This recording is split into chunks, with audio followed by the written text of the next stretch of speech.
Aujourd'hui, l'Europe, dans son compartimentage actuel, n'est plus à l'échelle du monde.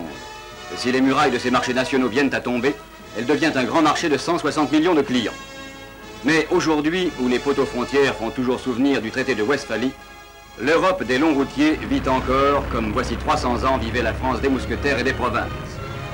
À cette époque, le commerce entre Dijon et Reims était aussi coupé de barrières, de douanes, d'octrois et d'interdictions qu'il l'est aujourd'hui entre Lille et Amsterdam ou entre Lyon et Hambourg.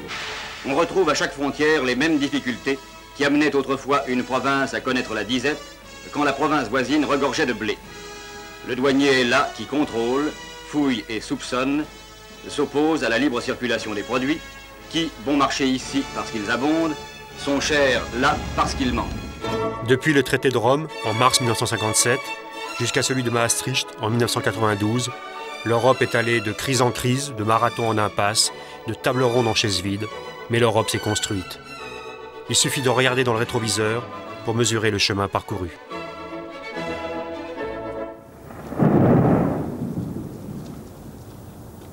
« 1945, Europe, année zéro. Le berceau d'humanité a engendré l'apocalypse. Pour la deuxième fois dans le siècle, les pays du vieux continent se sont affrontés. Des dizaines de millions de victimes, des régions entières dévastées.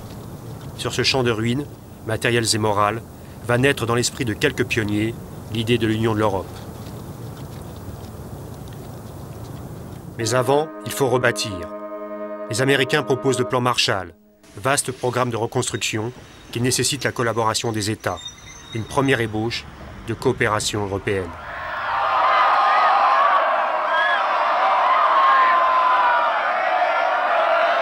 À Paris, les 19 représentants des pays bénéficiaires du plan Marshall se sont réunis sous la présidence de M. Spaak afin de renforcer la coopération économique occidentale. Un nouveau pas vers l'Union européenne.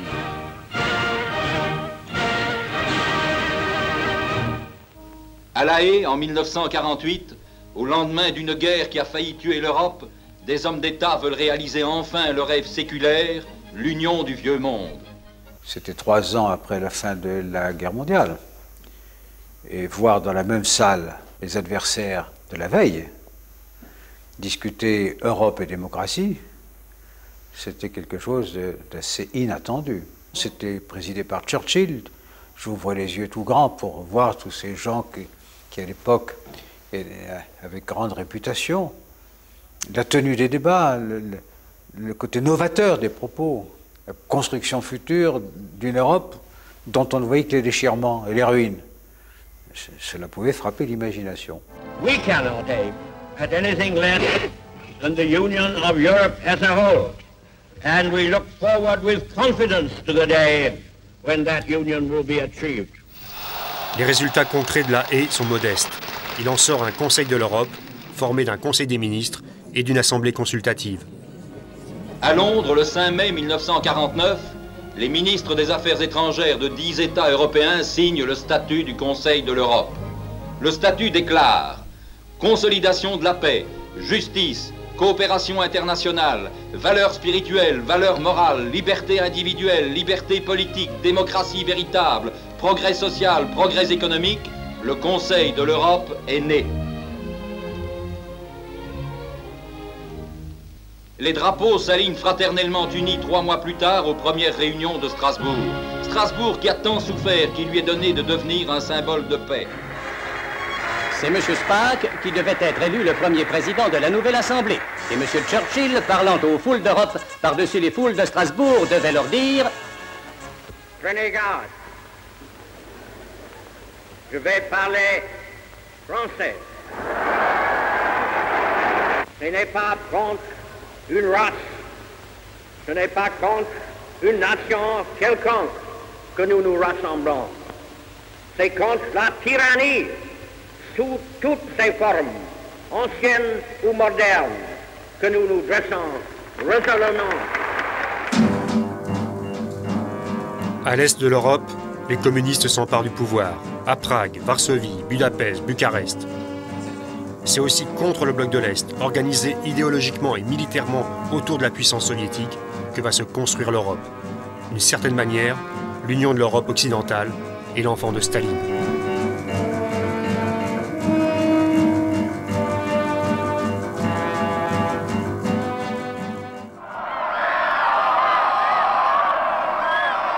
L'idée des États-Unis d'Europe suscite l'enthousiasme de la jeunesse, mais au début des années 50, les militants de l'Europe ne sont qu'une minorité.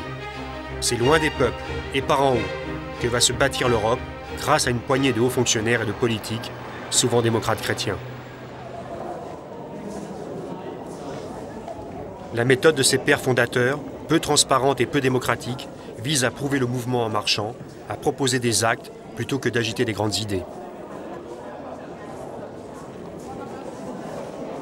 L'Europe ne se fera pas d'un coup, ni dans une construction d'ensemble. Elle se fera par des réalisations concrètes, créant d'abord une solidarité de fait. Depuis le 1er mai, Luxembourg est devenu la capitale d'un nouvel État, la Communauté européenne du charbon et de l'acier, dont le gouvernement, la haute autorité, est présidé par un Français, M. Jean Monnet. Depuis ce matin, 1er mai, nous tous, Allemands, Belges, Français, Hollandais, Italiens et Luxembourgeois, devenons Européens. Il n'y aura plus de charbon allemand ni d'acier français, mais du charbon et de l'acier européen circulant entre nos pays librement, comme dans un même pays de 155 millions de consommateurs, aussi nombreux qu'aux États-Unis et en Union soviétique. C'est en effet un nouvel État de 155 millions d'habitants qui vient de naître. Et cette fusion économique acceptée par 6 pays met fin à une anomalie, le morcellement séparant les richesses minières et sidérurgiques que la nature a réunies dans les limites de ce triangle. C'est le premier acte concret qui ait jamais été fait en faveur d'une Europe unie. Dans une usine luxembourgeoise, en présence de représentants des gouvernements américains, britanniques, suédois et danois, M. Jean Monnet fait couler d'un haut fourneau la première fonte européenne. Devant la menace soviétique, les Américains proposent, afin d'assurer la sécurité de l'Europe occidentale, de réarmer l'Allemagne. L'idée de fondre cette nouvelle armée allemande, qui heurte les esprits, dans une communauté européenne de défense, la CED. Le débat en France divise le pays. Devant la double hostilité des communistes et des gaullistes, l'Assemblée nationale rejette le projet. On ne reparlera plus pendant 40 ans, jusqu'à Maastricht, de défense européenne commune. L'échec de la CED laisse un traumatisme profond. L'Europe politique est en panne pour longtemps.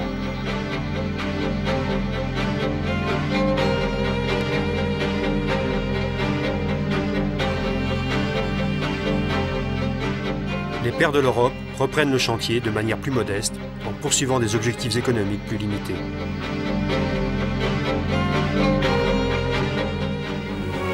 À Rome, le palais du Capitole, dessiné par Michel-Ange et qui domine la ville éternelle, a été le cadre majestueux de la rencontre des 6 venus mettre le point final aux négociations instituant le marché commun.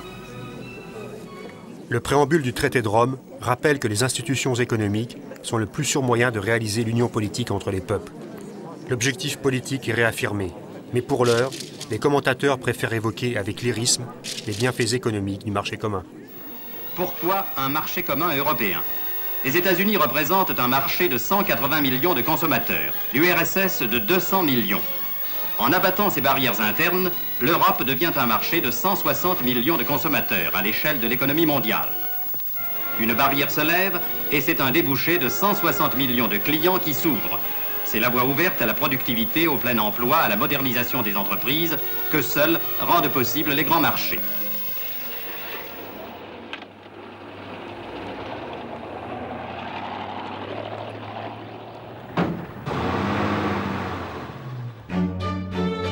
Le retour au pouvoir du général de Gaulle, pourtant longtemps hostile à la construction européenne, ne remet pas en cause l'application du traité de Rome, prévu au 1er janvier 1959. C'est pas moi qui ai fait le traité de Rome, qui, comme vous le savez, a institué en principe ce marché commun. Il est probable que si j'avais été aux affaires, quand on a fait le traité de Rome, on l'aurait fait d'une manière assez différente. Mais enfin, je l'ai pris comme il était, et avec mon gouvernement, nous avons tâché d'en tirer le meilleur parti possible. Qu'est-ce que ça voulait dire? Ça voulait dire, au point de vue industriel, que progressivement, et à mesure que notre industrie à nous se met à la hauteur des industries concurrentes, en particulier l'industrie allemande, eh bien, on pouvait ouvrir, on devait ouvrir les barrières douanières et communiquer largement entre soi. Le général est convaincu que la modernisation de l'appareil productif français, facteur de puissance, passe par l'abandon du protectionnisme. Sous la pression des nécessités du marché commun, l'économie française doit se fortifier pour supporter le choc de l'ouverture des frontières et l'abandon des barrières douanières. Sur le plan économique, la construction européenne sert le dessein gaulliste de grandeur.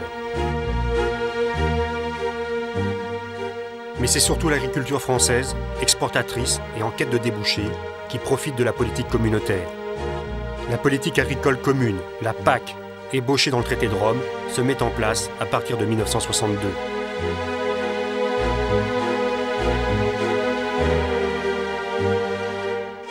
La PAC garantit les prix, instaure la solidarité financière, vise à l'autosuffisance. Les négociations avec les partenaires sont rudes.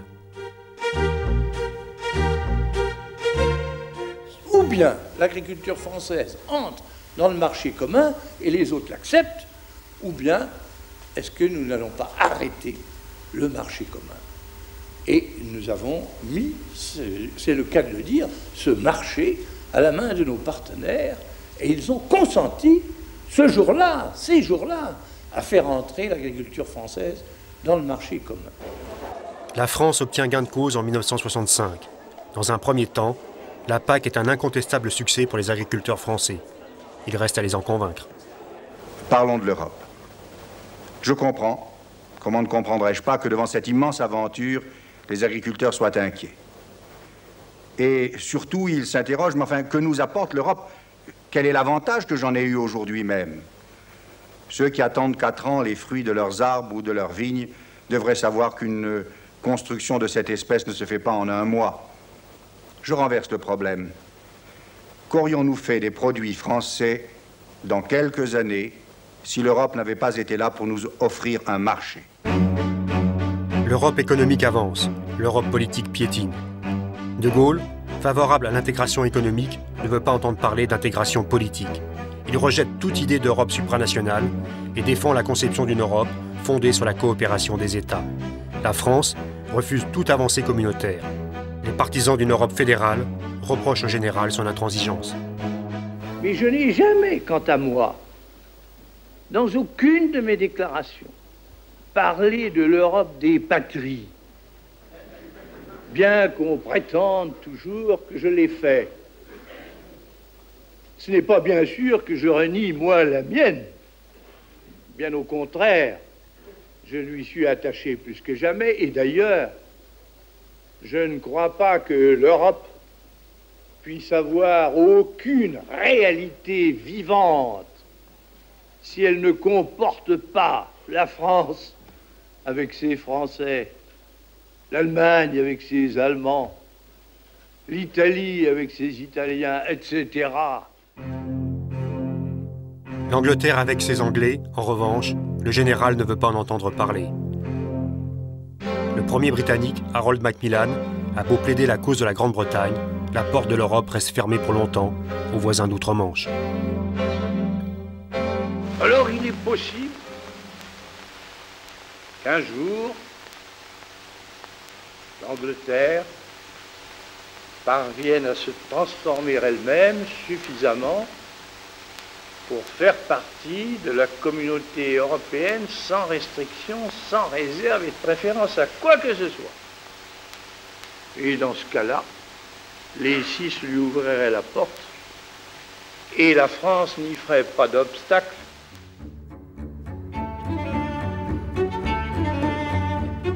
De Gaulle dit non aux Anglais et ouvre ses bras à l'Allemagne. Renonçant à un accord politique entre les 6, le général privilégie la réconciliation et la coopération avec l'Allemagne occidentale. La signature du traité franco-allemand, une semaine seulement après le veto de la France à la candidature britannique, inaugure l'axe Paris-Bonn, qui va être pendant 3 décennies le moteur de la construction européenne.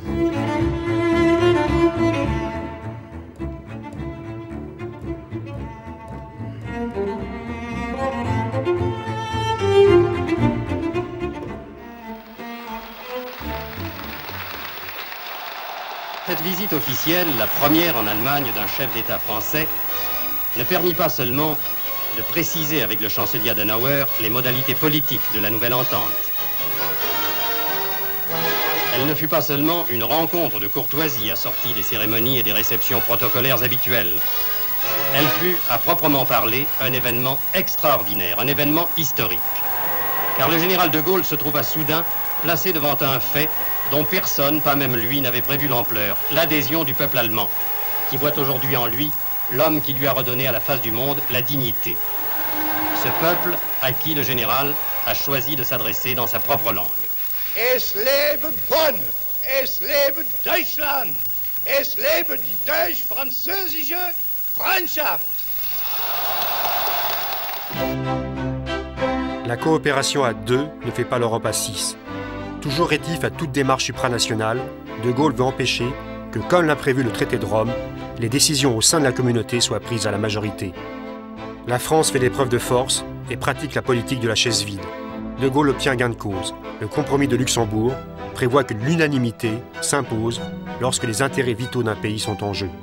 Ainsi, les mécanismes d'intégration politique prévus par le traité de Rome sont remis en cause. L'Europe politique fait du surplace. En revanche, l'intégration économique avance. Le marché commun est un succès. Les barrières douanières sont abolies 18 mois à l'avance, au 1er juillet 1968. 10 ans après la signature du traité de Rome, le bilan paraît largement positif. Tout n'est pas allé sans difficulté. Le marché commun agricole en particulier a donné lieu à de longues discussions. Le règlement était d'autant plus délicat que l'entreprise était sans précédent dans l'histoire. Mais les résultats sont plus qu'encourageants, comme le souligne le président d'une importante coopérative laitière de Normandie. Nos exportations dans les pays du marché commun représentent actuellement la moitié de l'ensemble de nos exportations. Et par rapport à ce que nous exportions il y a 10 ans, eh bien, ces exportations ont multiplié par 20. Voilà pourquoi dans ce grand magasin d'alimentation de Düsseldorf, les fromages français sont aujourd'hui en vedette. Avant le marché commun, ces produits grevés de lourds droits de douane étaient inabordables. Ils sont maintenant à la portée de tous et on en a vendu ici pour 75 000 marks en 6 mois. Le marché italien s'est également ouvert aux produits français d'alimentation qui bénéficient d'une faveur grandissante. Ainsi, le marché commun a beaucoup facilité l'accroissement des échanges entre les 6. L'Europe des 6 est devenue la région la plus dynamique du monde libre. Depuis le début du marché commun, sa production a augmenté de 52% contre 44% aux États-Unis et 30% au Royaume-Uni. En favorisant la production en grande série, la communauté a contribué à l'augmentation du revenu des consommateurs. Quant à la diffusion des productions industrielles, elle est en plein essor. Le simple spectacle de la rue chez nos partenaires, aussi bien qu'en France, atteste que, sur ce plan du moins, le marché commun est entré dans les faits. La flambée de 68 qui parcourt l'Europe, de Rome à Berlin et Paris, montre que la contestation est sans frontières.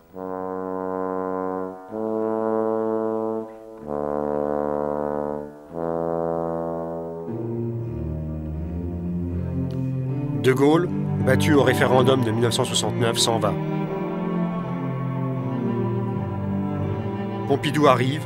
Par pragmatisme, il est décidé à relancer la construction européenne.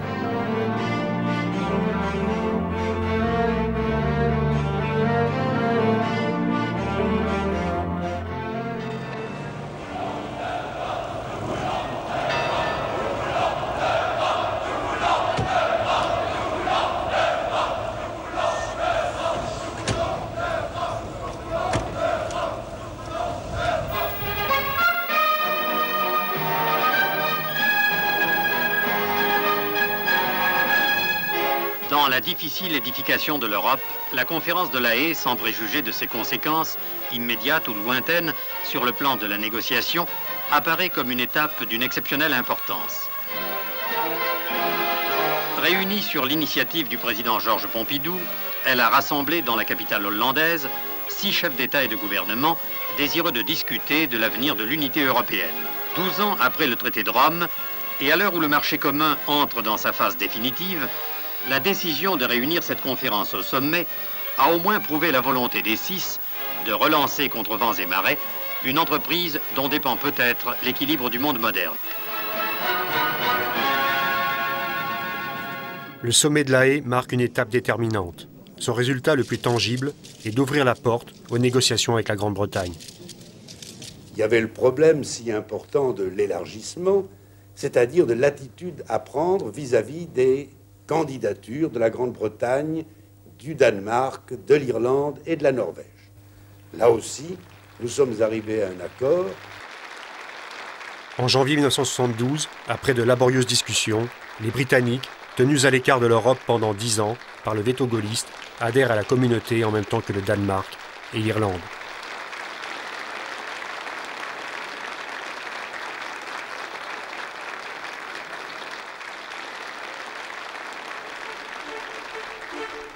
Le 1er janvier 1973, l'Europe des 6 devient l'Europe des 9. Avec 256 millions d'habitants, elle dépasse les États-Unis et l'URSS. C'est la première puissance commerciale du monde. Mais il est plus difficile de fonctionner à 9 qu'à 6, d'autant que les mécanismes de décision entre la Commission de Bruxelles et le Conseil des ministres sont toujours aussi complexes. Les questions les plus délicates sont traitées lors de sommets entre chefs de gouvernement. Au premier rang des problèmes, la PAC, la politique agricole commune.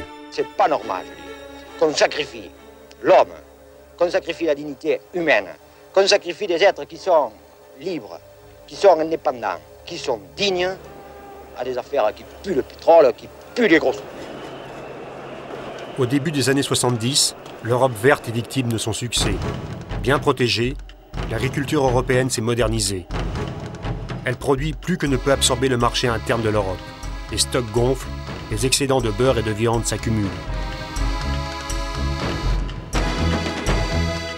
Le plan de restriction, prévu par le commissaire européen à l'agriculture Sico Mansold, provoque la colère des paysans.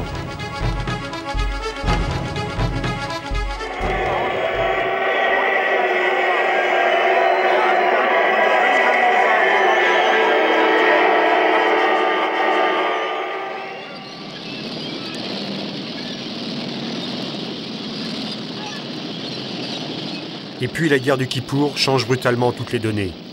Le gonflement subit du prix du pétrole sonne le glas des années de croissance.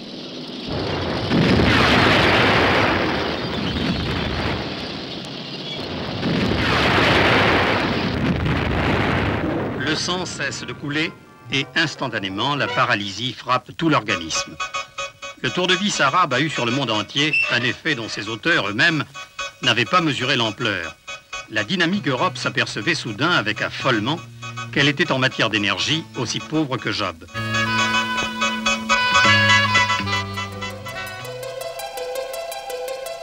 L'Europe entre dans une crise que les nouveaux dirigeants ne perçoivent pas encore.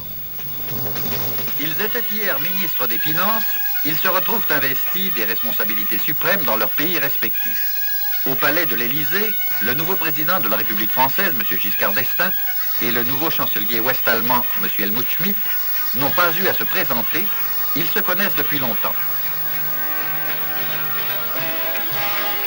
L'affaiblissement de la communauté européenne, les difficultés économiques de certains de ses membres, la coopération franco-allemande, autant de questions sur lesquelles les deux hommes d'État, selon le mot de M. Schmidt, se sont parfaitement compris.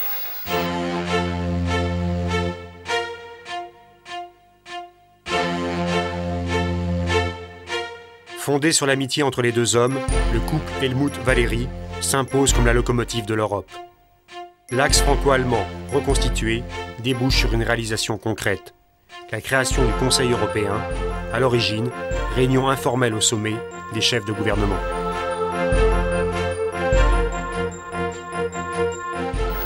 L'ambition de M. Giscard d'Estaing était d'insuffler une ardeur nouvelle à la communauté.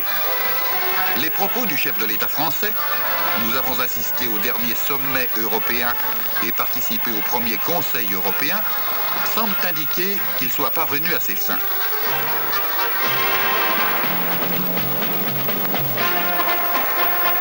Cependant, la prudence et la mesure s'imposent. L'excellente ambiance du déjeuner offert à ses collègues par M. Giscard d'Estaing à l'Élysée ne doit pas faire oublier les nombreux points de divergence. Mais en décidant de se revoir 3 fois par an et davantage si nécessaire, les 9 ont du moins confirmé que, quelle que soit leur conception de l'Europe, ils veulent sincèrement la construire. En fait, le Conseil européen va devenir dans les années 70 une instance de décision, une sorte d'exécutif de l'Europe, où le contact personnel entre les dirigeants permet de résoudre bien des questions en suspens. Helmut Schmidt et Valéry Giscard d'Estaing sont également à l'origine de la création du système monétaire européen, le SME, dont l'objectif est la stabilité monétaire entre les neufs. Depuis le flottement des monnaies, c'est-à-dire depuis les années 1970, chacun sait que les monnaies bougent sans arrêt les unes par rapport aux autres. Alors ce que nous voulons essayer d'obtenir, c'est qu'en Europe, les monnaies cessent de bouger les unes par rapport aux autres, et que donc les Français sachent ce que le Deutschmark vaut par rapport au franc français, ce que le franc belge vaut par rapport au franc français, etc. Depuis ce matin, le système monétaire européen est entré en vigueur avec la participation de 8 pays, notamment l'Italie et l'Irlande, dont vous vous souvenez qu'ils s'étaient interrogés sur la possibilité pour eux de s'associer à ce système. Nous nous réjouissons qu'ils aient décidé de le faire. L'Europe, emmenée par le couple franco-allemand, en mettant en commun ses compétences, avance également sur le terrain technologique.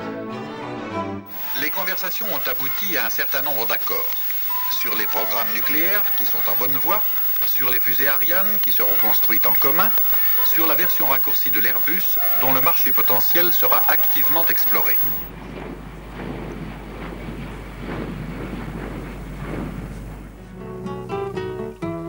Voici Super Guppy, l'avion le plus gros du monde. Avec sa carrure d'insecte monstrueux, nous voilà bien loin de l'élégance des proportions d'Airbus. Et pourtant, sans ce poids lourd du ciel, l'avion européen ne serait rien. Car dans le ventre de Super Guppy, il y a tout simplement des morceaux d'Airbus. Ils sont transportés d'un point à l'autre de l'Europe avant d'être tous assemblés au même endroit. Et voilà la plus grande réussite d'Airbus, la coopération européenne. Principalement la coopération franco-allemande. Le corps de l'avion est fabriqué à Hambourg ou à Brême, l'avant de l'appareil à Saint-Nazaire ou à Toulouse, la voilure en Grande-Bretagne, les bords d'attaque aux Pays-Bas, la voilure de queue en Espagne. C'est l'Europe de l'air qui a créé Airbus et c'est Airbus qui fait chaque jour cette Europe-là. De même, la construction de la fusée Ariane est un beau succès de l'Europe des ingénieurs et des techniciens.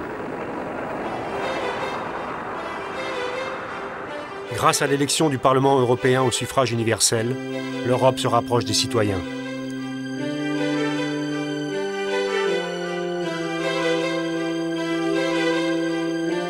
Simone Veil est élue première présidente de cette assemblée. Je félicite Madame Veil de son élection et je l'invite à prendre place au fauteuil présidentiel.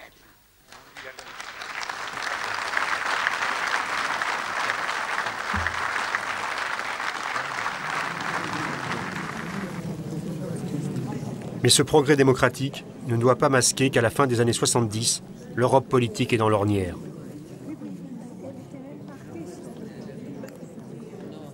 Pour ses habitants, l'Europe, c'est trop souvent de lointaines et inexplicables querelles d'experts, des batailles techniques sans souffle. À cette absence de grands projets mobilisateurs s'ajoutent les effets de la crise économique, aggravés par le deuxième choc pétrolier.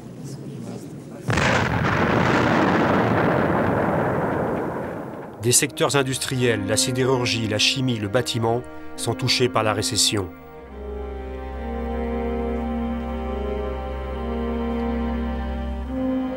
Le chômage gagne des régions entières dans une Europe bien incapable de réagir collectivement. Les travailleurs, victimes de fermeture, s'en prennent aux technocrates de Bruxelles, responsables de tous les maux.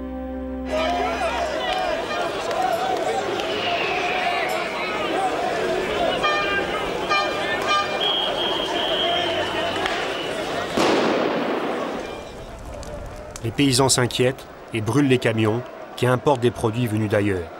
L'Europe sociale souffre, l'Europe politique patauge.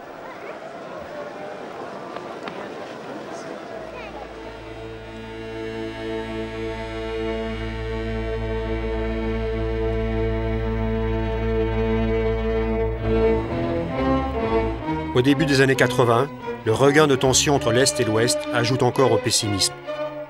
L'entrée de l'armée rouge en Afghanistan ouvre une nouvelle période de guerre froide. D'autant que les soviétiques installent en Europe de l'Est des missiles de croisière, les fameux SS-20, et font régner l'ordre dans leur camp.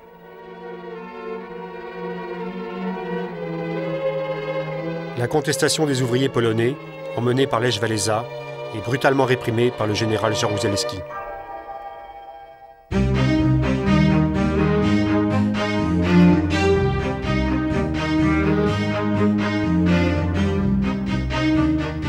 C'est dans ce contexte d'eurosclérose qu'est élu en France un président depuis longtemps acquis à l'idéal européen.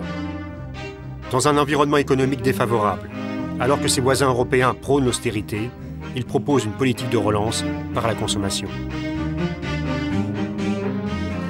Faut-il rappeler la majoration du SMIC, l'augmentation du minimum vieillesse, des allocations familiales et de l'allocation logement, les nationalisations adoptées hier pour doter notre pays d'un système de crédit apte à encourager l'initiative et d'un appareil industriel capable d'entraîner l'ensemble des entreprises dans la révolution technologique de la fin de ce siècle, un plan pour l'emploi et le franc défendu, j'en passe. Quelques mois plus tard, il faut déchanter. Au sommet de Versailles, alors que les grands du monde sont reçus avec faste, la France dévalue et se met à l'heure de la rigueur européenne.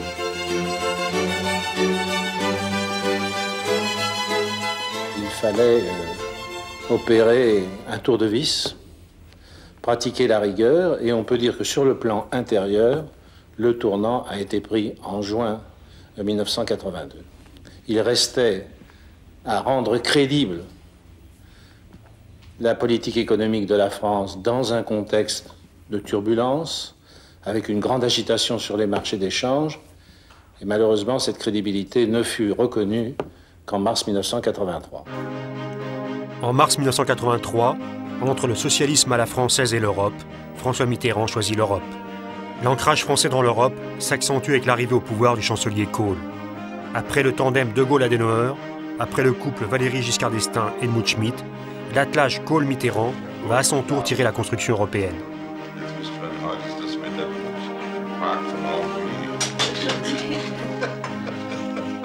Je l'ai connu dans le cadre de ses fonctions lorsqu'il est devenu chancelier. Il est devenu chancelier peu de temps après ma propre élection à la présidence de la République française. Je ne le connaissais pas. Et j'ai apprécié un homme très engagé, qui croit en l'Europe, qui se place en héritier de la pensée d'Adenauer.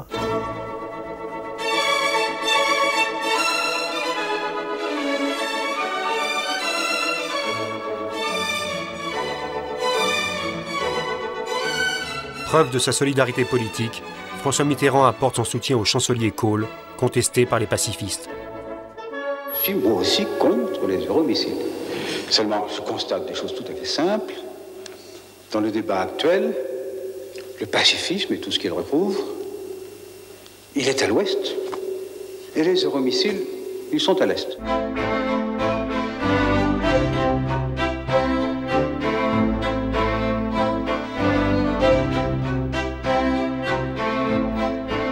François Mitterrand et Helmut Kohl ne sont pas trop de deux pour sortir l'Europe de la stagnation. Au Conseil de Fontainebleau, après de laborieuses négociations, des solutions sont enfin trouvées pour régler le contentieux financier avec l'Angleterre qui traîne depuis des années. En 1984, nous avions dans notre escarcelle un nombre incroyable de contentieux non réglés entre les pays de l'Europe depuis des années. En tout cas, depuis que moi j'étais arrivé à la présidence de la République, je n'avais pas assisté au moindre élément de solution. Après 2 jours de travail assidu, et malgré un bon climat, nous avions échoué. Et c'est alors que la réunion aurait déjà dû être arrêtée, terminée, conclue, sur un échec. Le chancelier Kohl et moi-même avons décidé de voir séparément Mme Thatcher, qui était la principale opposante. Je l'ai d'abord vue, refus sur toute la ligne, puis Helmut Kohl l'a vue, et finalement on a vu la résolution de Mme Thatcher fléchir, quand il s'est rendu compte que l'Allemagne et la France, et d'autres aussi, de toute manière entendaient continuer. Mais la Grande-Bretagne s'est trouvée devant cette situation, qui est le plus souvent la sienne, Ou bien je reste sur le quai, ou bien je monte dans le train où les autres se trouvent. Et dans ce choix, jusqu'ici, la Grande-Bretagne a quand même fini, non sans peine, par monter dans le train. La voie est dégagée pour une relance. L'arrivée de Jacques Delors à la tête de la Commission va donner à la construction européenne un formidable coup d'accélérateur. Je ne serai pas un montreur de foire. Je ne ferai pas de promesses inconsidérées. Je ne tomberai pas dans l'europessimisme. Pour faire avancer l'Europe, Delors renoue avec la méthode des pères fondateurs, avec l'idée que l'économie tire la politique, que la construction d'une Europe politique passe par des réalisations économiques concrètes. Dès son arrivée, Delors propose de supprimer toutes les frontières économiques à l'intérieur de l'Europe, conformément au traité de Rome. Ce que j'ai fait en 1984, c'est de rechercher un consensus par défaut avec les gouvernements. Ils refusaient tout sauf cette idée d'un grand marché et d'obtenir un consensus par enthousiasme des industriels. Ils ont été à l'avant-garde du soutien de mon idée. Pour une raison simple, c'est qu'ils étaient l'infanterie de la guerre économique mondiale. Donc ils voyaient bien que si l'on continuait à avoir des marchés fractionnés, l'absence de coopération entre les entreprises européennes, nous étions voués au déclin. Ils ne pouvaient pas gagner la partie. Donc le fait d'avoir le plus grand marché du monde, le plus prospère, était une base stratégique pour une économie qu'ils considéraient déjà comme mondiale à l'époque. Il s'agit de rendre irréversible, dans les esprits et dans les actes, la réalisation du grand marché sans frontières. En 1993, l'Europe deviendra un grand marché intérieur où les produits, les travailleurs, les services, les capitaux circuleront tout à fait librement. Il faut donc, d'ici là, harmoniser les législations, les fiscalités, les taux de TVA, que sais-je encore. Un travail colossal qui ne peut pas être accompli si l'on garde la pratique de prendre toutes les décisions à l'unanimité, ce qui paralyse toutes les rencontres européennes. Alors, dans un nombre très important de cas, les Européens vont décider désormais à la majorité. Pour réaliser le grand marché, il est impossible de continuer à fonctionner selon les règles de l'unanimité. Il faut réformer aussi le processus de décision et modifier le traité de Rome. C'est l'objectif de l'acte unique adopté en décembre 1985. Ainsi, sous l'impulsion de Jacques Delors, se met en place une dynamique. Chaque objectif en appelle un autre. C'est l'engrenage de la construction européenne.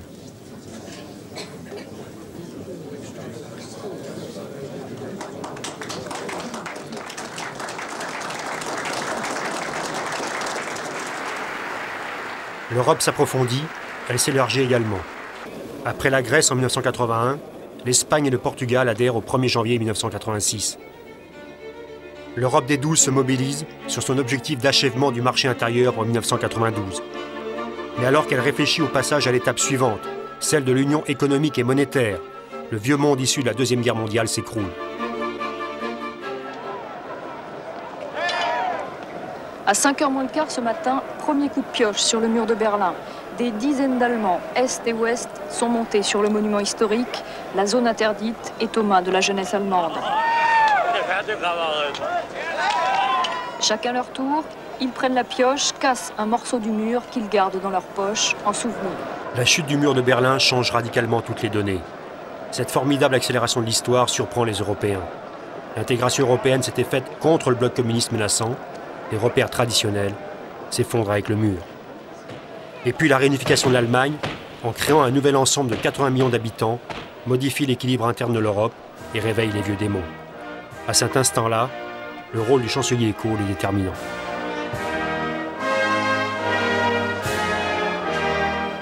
Bestimmung wollen wir die Einheit und Freiheit Deutschlands vollenden.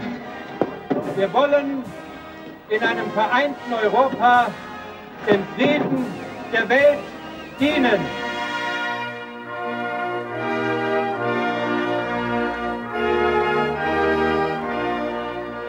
Et lorsque s'est approché l'heure de l'unité allemande, il a parfaitement compris qu'il convenait de défendre tout en même temps l'idée de l'unité européenne, que c'était les deux volets d'une même stratégie. Ensemble, en avril 1990, Mitterrand et Kohl montrent une fois de plus la capacité du moteur franco-allemand. Ils prennent l'initiative afin de doter l'Europe d'une véritable personnalité politique fondée sur une identité, une culture, des valeurs communes.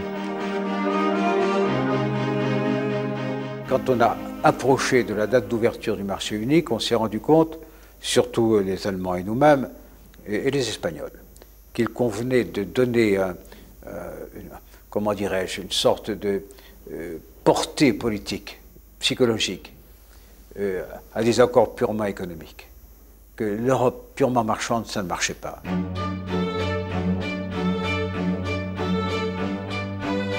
Les 12 ont adopté sans aucune réserve la mise en chantier d'une conférence sur la monnaie unique et la Banque centrale européenne et d'une autre sur la mise en commun de la sécurité militaire, de la diplomatie, mais aussi de la politique sociale et de l'énergie notamment. Les 12 ont décidé que pendant un an, chaque semaine, leurs représentants personnels se rencontreront. Ce qui a été décidé aujourd'hui, c'est l'étude d'un nouveau traité qui remplacerait celui signé à Rome il y a un peu plus de 30 ans et ferait de l'Europe commerçante et agricole une Europe politique avec des soldats, des billets de banque, des lois sociales communs. Tout cela s'est emboîté. C'est parce qu'il y a eu le règlement des contentieux qu'on a pu commencer à parler du marché unique. C'est parce qu'on a pu régler le marché unique qu'on a commencé à penser que ce n'était pas suffisant. Et embrayé tout aussitôt par une démarche commune d'Helmut Kohl et de moi-même afin de définir ce qui est devenu l'Europe de Maastricht. Ils s'attendaient à plancher toute la nuit et ils n'ont pas été déçus. Fort du succès de l'union monétaire conclu la veille, les chefs d'État et de gouvernement comptaient bien poursuivre sur leur lancée et boucler en quelques heures les dossiers de la défense et de l'Europe sociale. Mais les entretiens ont été dominés par le refus britannique qui voulait garder leur droit de veto sur la législation sociale européenne. À 18h, François Mitterrand et Helmut Kohl parviennent à faire accepter par les 12 l'idée de défense commune européenne fondée sur le modèle de l'alliance franco-allemande. C'est un succès, mais les entretiens butent sur l'Europe sociale. À 1h30 cette nuit, François Mitterrand peut enfin annoncer la fin du sommet, un compromis sur l'application de la charte sociale avec régime spécial pour la Grande-Bretagne. D'une certaine façon, Maastricht est une réponse à la chute du mur.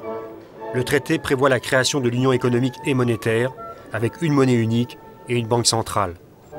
Mais il comporte aussi un volet politique, plus flou, l'affirmation d'une politique étrangère et de sécurité commune. Jacques Delors, artisan de ce traité, peut rêver lors de la signature d'une Europe marchant enfin sur ses deux jambes, l'économique et le politique. Qui aurait pu souhaiter mieux que le parallélisme entre ces deux voies, l'une permettant de perfectionner le chemin fait par le grand marché, l'autre assurant l'inévitable contrepartie politique et démocratique sans laquelle les objectifs de la construction de l'Europe politique ne seraient pas remplis. Avec l'union économique et monétaire, les 12 pays membres peuvent espérer tirer le plus grand profit d'un espace économique organisé avec sa dimension sociale. Avec la politique étrangère et de sécurité commune, c'est sans doute le défi le plus extraordinaire qui est lancé à nos pays. Parler d'une seule voix, agir ensemble dans les domaines qu'ils considèrent d'intérêt commun et essentiel. Alors que le grand marché entre en vigueur, que jamais l'Europe n'a autant avancé sur la voie de l'intégration économique et politique, va naître au début des années 90 un fort courant d'euroscepticisme. Loin d'entraîner un nouvel élan, Maastricht ouvre l'ère du doute.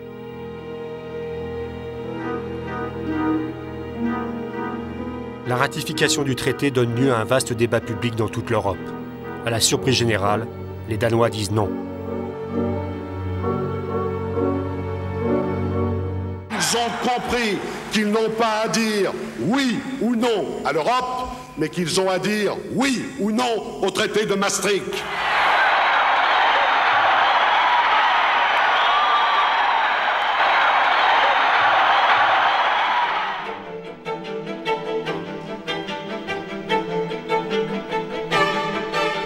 En France, après une campagne animée, les oui l'emportent de justesse au référendum.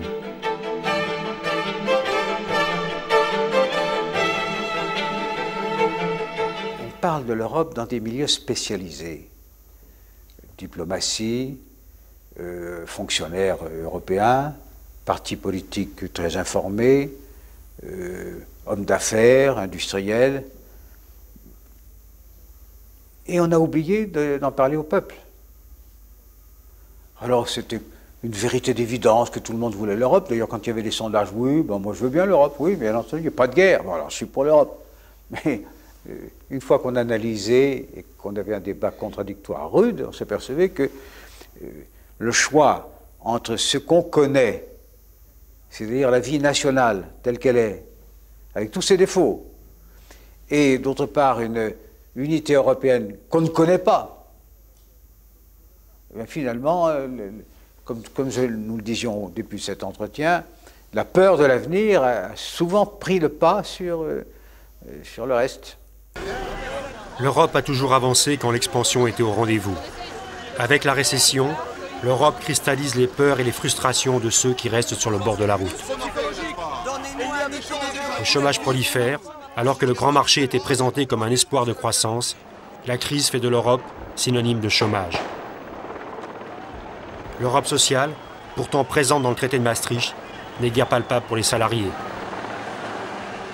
L'Europe des citoyens, elle, est bien longue à mettre en place. Schengen, petit village du Luxembourg dans la vallée de la Moselle. Le 14 juin 1985 étaient signés ici les accords qui portent son nom, avec pour objectif la libre circulation des Européens. Cela n'a pas été simple. Comment concilier la libre circulation à l'intérieur de l'Europe et le contrôle des frontières extérieures? 10 ans ont été nécessaires. 7 pays seulement ont accepté d'appliquer cet accord. La Belgique et la Hollande, le Luxembourg, l'Allemagne, la France, l'Espagne et le Portugal. À l'intérieur de ces 7 pays, les Européens ne seront plus contrôlés aux aéroports ni aux frontières intérieures qui disparaissent. Exemple, entre Madrid et Paris ou entre Bruxelles et Bonn, suppression des contrôles, vous êtes considéré comme un passager d'un vol intérieur. En revanche, les frontières extérieures à l'Europe seront plus strictement surveillées. Et le visa Schengen remplacera le visa national exigé par un des 7 pays signataires de la Convention.